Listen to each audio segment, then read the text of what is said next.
नमस्कार दोस्तों, स्वागत है आज के इस न्यू वीडियो में। हम लोग जानेंगे आज के वीडियो में अग्नि सूक्त के बारे में। ऋग्वेदीय अग्नि सूक्त क्या होता है, तो बढ़ते हैं अपनी क्लास की तरफ। ऋग्वेदी ऋग्वेदीय देवों में अग्नि का सबसे प्रमुख स्थान है। यानी कि ऋग्वेदीय देव में जो है अग्नि का जो है प्रमुख स्थान बतलाया गया है। वह अन्य सभी देवों के यजन का साधन है। यानी कि अग्नि जो है सभी देवों के यजन का साधन है। यज्ञ आदि सभी धार्मिक कृत्य या जितने भी अनुष्ठान जो होता है इसी को साधन बनाकर संपन्न किए जाने लगे। यानी कि अग्नि को इसका साधन माना जाता है। अग्नि आर्यों का प्राचीन देव है। भारतीय तथा ईरानी शाखा में विभक्त होने से पूर्व भी यह जो है आर्यों का प्रमुख देव रहा है। यही कारण है कि जहाँ भारतीयों का पूज्य है, वहीं यह अग्नि ईरानियों का भी पूज्य देव है। आगे देखते हैं। ऋग्वेद में जो है अग्नि विषयक 200 सूक्त मिलते हैं। कितने? तो 200 सूक्त। प्रभाव और विस्तार की दृष्टि से अग्नि को ऋग्वेद में जो है दूसरा स्थान प्राप्त है। अग्नि को जो है ऋग्वेद में कितना? तो दूसरा स्थान प्राप्त है। वैदिक मंत्रों में जो है अग्नि की 3 प्रमुख विशेषताएं बतलाया गया है, या कार्य कह सकते हैं इसको। तो 3 कौन कौन है? तो पहला जो है नेतृत्व शक्ति में जो है संपन्न रहता है अग्नि, ठीक है, संपन्न होना। और दूसरा जो है यज्ञ की आहुतियों को ग्रहण करना, ठीक है। तथा तीसरा जो है तेज प्रकाश का अधिष्ठता होना, यानी कि तेज प्रकाश देना। और जो है यहाँ पे तेज प्रकाश देना, यज्ञ की आहुतियों को जो है ग्रहण करना, नेतृत्व शक्ति से संपन्न होना। अग्निदेव का ब्रह्म रूप भौतिक अग्नि है, जो कि मुख्यतः यज्ञ अग्नि के रूप में है। यानी कि अग्निदेव का जो है ब्रह्म रूप कौन है? तो भौतिक अग्नि है, जो कि यज्ञ अग्नि के रूप में है। अग्नि को धौंस यानी कि आकाश का पुत्र कहा जाता है। अग्नि को जो है आकाश का पुत्र कहा जाता है, जिससे सूचित होता है कि सर्वप्रथम इसका दर्शन तब हुआ होगा जब कोई पिंड जो है आकाश से टपका हो। इसकी जो है उत्पत्ति पृथ्वी से भी मानी जाती है, इसीलिए इसको धावा पृथ्वी का पुत्र बताया गया है। किसका? तो यानी कि धावा पृथ्वी का जो है पुत्र बताया गया है। इसको जो है वडवानल यानी कि वडवानल आदि के रूप में जल से उत्पन्न होते हुए देखकर जल का पुत्र भी बताया गया है अग्नि को। इसमें यानी कि इसके विषय में कहा गया है कि देवों ने इसको जो है उत्पन्न कर मनुष्य के जो है मध्य स्थापित किया है अग्नि को। यह अन्य देवों की भांति ही धूल लोक में रहता था। मातृस्वा, भृगु और अंगिरा इसे भूतल पर लाए। कौन कौन? तो मातृस्वा, भृगु और अंगिरा। अग्नि यज्ञ का प्रमुख साधन है, अतः इसे ऋत्विक, होता और पुरोहित बताया गया है।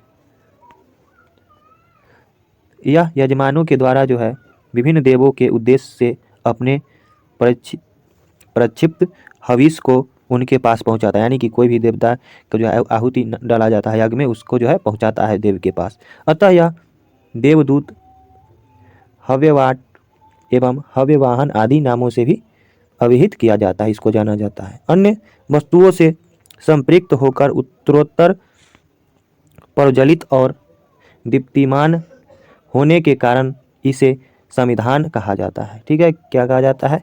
यानी कि प्रज्वलित और दीप्तिमान होने के कारण इसको संविधान भी कहा गया है।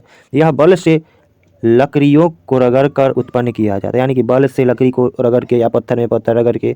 अतः इसे सहसा क्या है? सहसा सुनो आदि विशेषणों से जो है निर्दिष्ट किया गया है। यह ज्ञान का भंडार तथा उपासकों का कल्याण करने वाला है, इसीलिए इसे जातक वेदाह कहा गया है। यानी कि इसको जो है अग्नि को जातक वेदाह भी कहा गया है। क्यों? तो ये जो है यह ज्ञान का भंडार है तथा उपासकों के लिए कल्याण करने वाला है। ऋग्वेद के मंत्र में जो है ऋग्वेद के मंत्रों में अग्नि का विशेष संबंध यज्ञ की अग्नि से है। अतः इसको घृत पृष्ठ, शोचिस केश, रक्तश्मश्रु, तिश्चंत्रष्ट और रुक्मदंत कहा गया है। यह गृह का देव, गृह में प्रतिक्षण रहने वाला तथा गृह का रक्षक एवं स्वामी है। अतः इसे गृहपति भी कहा गया है। ठीक है, अग्नि को जो है गृहपति भी कहा गया है। ऋग्वेद में अग्नि को कभी बैल, कभी वत्स, कभी अश्व, कभी स्वर्गीय पक्षी, कभी आकाश का गृह और कभी हंस भी कहा गया है। अग्नि का प्रिय भोजन जो है घी माना जाता है, यानी कि घृत। यह स्वयं घृत खाता है और इसके मुख के माध्यम से अन्य देव भी हविष खाते हैं, यानी कि आहुति जो दिया जाता है। ईंधन को तो यह खाता ही है, वनों को भी समाप्त कर देता है, यानी कि जंगल को। इसके भय से भूत प्रेत एवं राक्षस भाग जाते हैं तथा जादू को दूर कर देता है। अग्नि आर्यों का जो है प्रमुख देव है और उसके बिना जो है कोई धार्मिक कृत्य संपन्न नहीं होता है। अग्नि के बिना कोई भी धार्मिक कार्य नहीं होता है। आगे देख लेते हैं अग्नि का स्वरूप क्या है। तो अग्नि का स्वरूप, अग्नि पार्थिव देव है। यज्ञाग्नि के रूप में इसका जो है मूर्तिकरण प्राप्त होता है। वैदिक देवों में इंद्र के बाद जो है इसी का प्रमुख स्थान है। इसके यानी कि प्रमुख देव जो है प्रथम देव इंद्र को माना गया है, दूसरा जो है अग्नि को। इसके स्वरूप जो है कई प्रकार से प्रस्तुत किया गया है, यहाँ पे देख लेते हैं। दैहिक अंगों का निरूपण, यानी कि दैहिक अंगों का निरूपण अगर देखते हैं तो देखिए, इसके दैहिक अंगों द्वारा यज्ञात्मक पक्ष की पार्थिव अग्नि का स्पष्ट संदर्भ है। यह घृत पृष्ठ, घृत मुख और सुंदर जिह्वा जो है वाला है, ठीक है। इसके घृत केश एवं ज्वाला केश की हरी दाढ़ी, तिष्ठन अथवा जलने वाले जबड़े तथा स्वर्णिम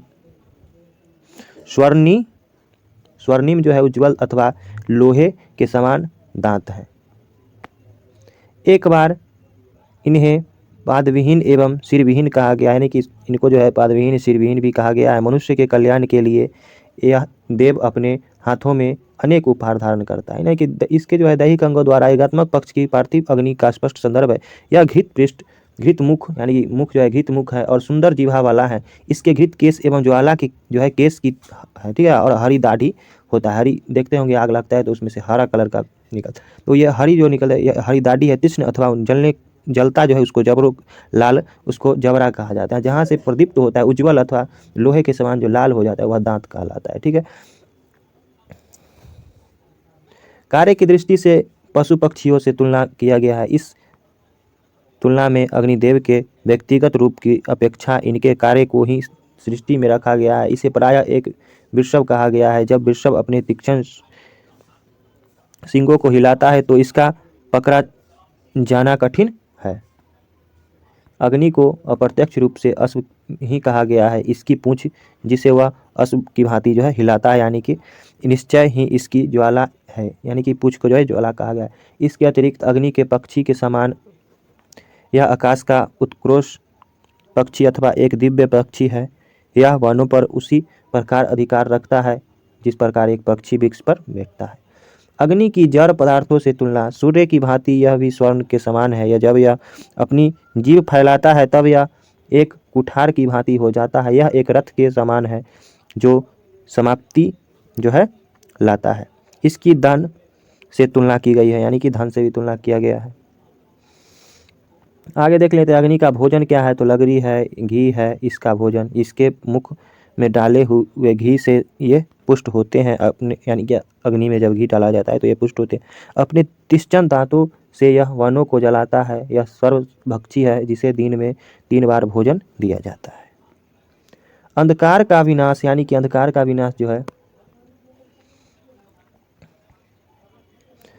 यह अद्भुत प्रकाश वाला, प्रदीप्त ज्वालाओं वाला और उज्ज्वल वन है, यानी कि यह जो है अद्भुत प्रकाश वाला, प्रदीप्त ज्वालाओं वाला और उज्ज्वल वर्ण है। ये सूर्य की भांति प्रकाशित होते हैं। ये रात को भी जो है प्रकाशित होते हैं। यह तथा अपनी रश्मियों से, यानी कि रोशनियों से जो है अंधकार को समाप्त कर देते हैं। अग्नि का भ्रमण पथ जो है, मार्ग या संचार मार्ग जो है सभी काले हैं, यानी कि अग्नि जो है का मार्ग जो है काला है। आगे देख लेते हैं ज्वालाओं वाले धूमकेतु। धूमकेतु उपाधि एकमात्र अग्नि से संबंध है। इसका धुआं इधर उधर उड़ता है और इसकी ज्वाला को पकड़ा भी नहीं जा सकता। अग्नि की ज्वालाएं ऊर्ध्वगामी होती है जो वायु द्वारा प्रेरित होकर आकाश की ओर उठती है। अग्नि का प्रयोजन जो है अन्य देवों की अपेक्षा अग्नि का घनिष्ठ संबंध मानव जीवन से अधिक है। इसे गृहपति तथा इसको जो है गृहपति तथा मानवीय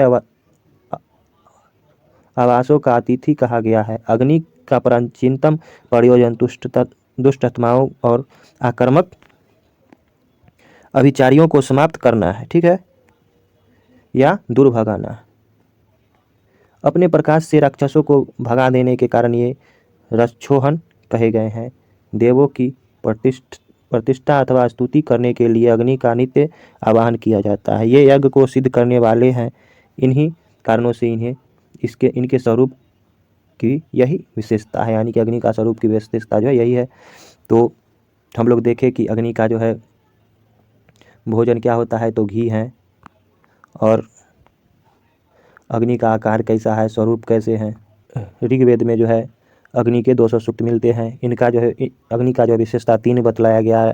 नेतृत्व शक्ति से संपन्न होना, यज्ञ की आहुतियों का ग्रहण करना, तेज प्रकाश का, यानी कि।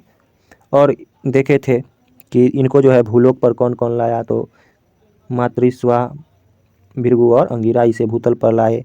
इसको जो है आकाश का पुत्र, पृथ्वी का, जल का भी पुत्र कहा गया है। ठीक है, ये जो है रगड़ के कारण उत्पन्न होते हैं। इसकी भोजन तो बतला ही दिए। इनको समिधा भी कहा गया है। तो आज के वीडियो में हम लोग जाने अग्नि सूक्त के बारे में थोड़ा परिचय। अगले अग्नि सूक्त के मंत्र देखेंगे।